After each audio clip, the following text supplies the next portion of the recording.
This week we read the fourth and the final of the special Parashat which punctuate the month of Adar and prepare us for the month of Nisan and the festival of Pesach.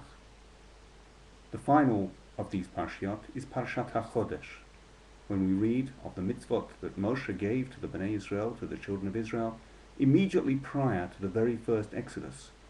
The laws of Pesach, the laws of eating the Paschal sacrifice, and commemorating the Exodus. But the parasha starts with the opening of these mitzvot, with a mitzvah which seems to be unrelated to Pesach itself.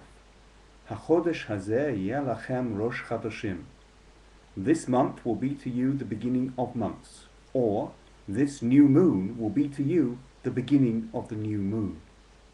And one might ask, why was this the first of the mitzvot given to Bnei Israel on the threshold of their becoming a free people, of the moment of their liberation?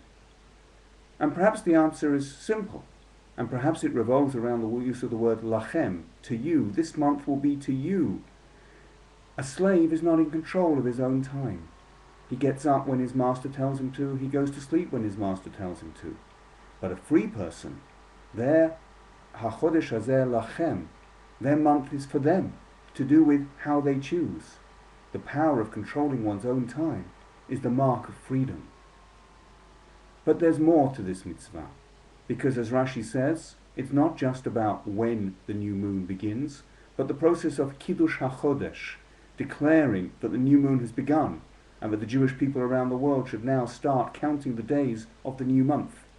But we call it Kiddush HaChodesh, sanctification of the new moon, because it is the power of the Jewish people, as expressed through the Sanhedrin, their court, their leaders, to invest the month with Kedusha, with sanctification, with holiness. It is because the Sanhedrin declare when the new moon has begun that the festivals which occur in the respective month must fall. The Sanhedrin has the power, in a sense, to declare when Pesach will be. It will be exactly 15 days into the month which they determine the beginning of, with the process of Kiddush HaChodesh.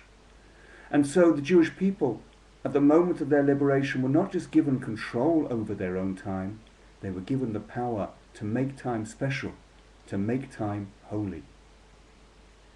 At the Seder, of the night on which we commemorate the Exodus itself, we start with Kiddush, with the sanctification.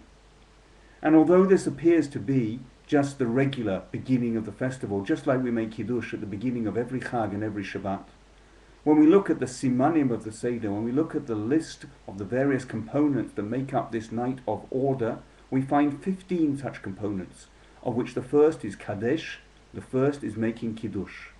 So it seems that Kiddush is not just what we do every time there's a festival, but is an integral part of the Seder. And we can understand it with this idea of sanctification.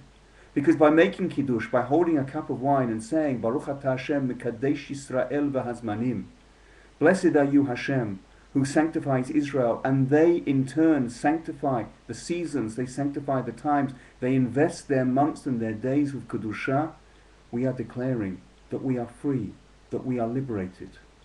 Because only a free person has the power and has the responsibility to make time special, to make time holy. Shabbat Shalom.